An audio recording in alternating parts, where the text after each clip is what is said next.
welcome back to my channel. My name is Kutlwano, also known as King Wepe, and I do faith-based mental health, overall wellness, and lifestyle content. And if that is something you are interested in, please make sure that you subscribe, that you share with your loved ones and friends and family. Make sure that they are plugged in to this channel as well. We are on episode 4 and I'm so excited because today we are dealing with mental health and what are the top habits that I now practice and have been practicing for a couple of months to support my mental health.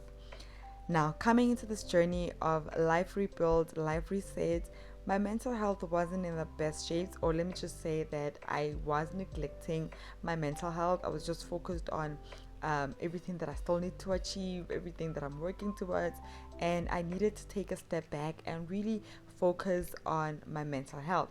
So, speaking to people that I know, speaking to therapists, and researching, I have now settled on these 5 habits. Just a side note, these habits coexist and are integrated with the habits that we dealt with last week, which were habits to go closer to God, spiritual growth, and they are working pretty well together because the other cannot exist without the other. So they are just a couple of habits that really have become part of my life and my lifestyle. So let us get right into it. 5 habits for promoting good mental health. Just a quick disclaimer, I am not a professional therapist, I am not a psychologist, and the points that I'm giving here are from research, from speaking to professional therapists, and from them advising me on things that could work for me. And I hope that not only do they work for me, but they also work for you. The very first point is practice being present. It is being present.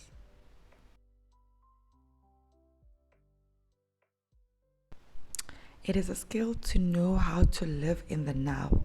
Many times our mind wanders off back in the past or rushes to the future.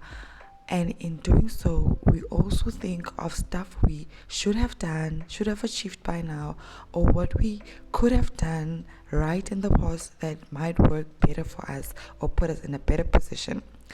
I do that a lot and I did that a lot, but I consciously now think of being in that moment, doing the activities at hand, and not only physically being there, but also mentally and emotionally being in that now and doing what I need to do right now. Habit number 2 is setting boundaries. It is important for your mental health to set boundaries and stick to them. Setting boundaries is learning to say no, and this includes people who are a bit older than you. Yes, I know it feels somehow in African culture, African families, but I need you to keep saying,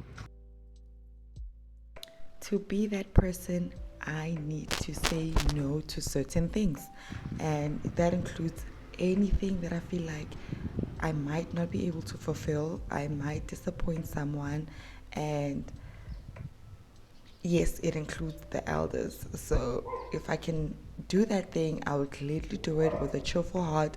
But if I can't really fulfill that thing, best believe that I'm going to say no. And it is not a sign of disrespect. It does not equate to disrespect. It is just me knowing my boundaries, setting them and sticking to them so that I am at a better place mentally. The third habit is having a self-care plan. Make a list of activities that make you feel full, make you feel good, replenishes your energy, and do that. It could be prayer, journaling, walking, taking a long shower, just taking care of yourself. And for me is the habits that we spoke about last week, which get me closer to God when I'm feeling a bit anxious or really a bit frustrated, is talking to God, just pouring out my feelings, pouring out how I feel at that moment to Him. And most of the time and all the time, after I'm done doing that, I feel recharged, I feel energized, and that is really just what you do when you want to be in the best mentally, is making sure that you do these activities weekly, daily, monthly, and just be replenished. Human connection is extremely important. So the next habit is have a human connection and try and make it physical, right? What I mean physical is be physically present in their lives. So that is your friends, your family, people that support you, people that really, when you're done leaving that place, you are motivated, you are inspired. And be around the people you feel happy around and constantly make deeper connections with. That is very beneficial to your mental health. The fifth point is be grateful. Practice being grateful, having a gratitude heart daily or even weekly.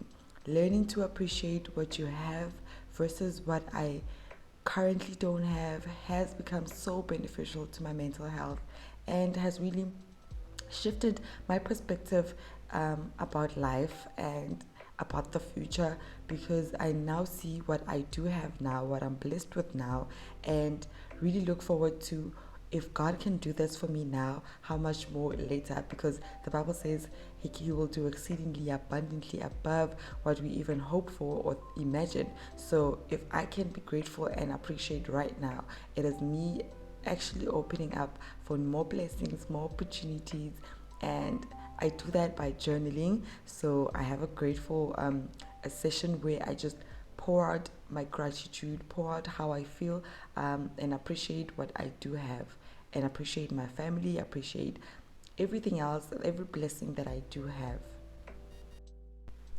And for a bonus habit is staying physically active. So that could be a walk for you, that could be going to the gym, that could be taking a run.